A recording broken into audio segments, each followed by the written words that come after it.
Pašujeme zakázané knihy zo západu. Posielame cez kurierov správy do Vatikánu.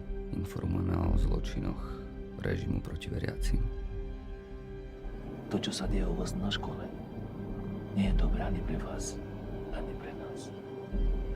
Musíte situáciu upokojiť, inak budú padať hlavy.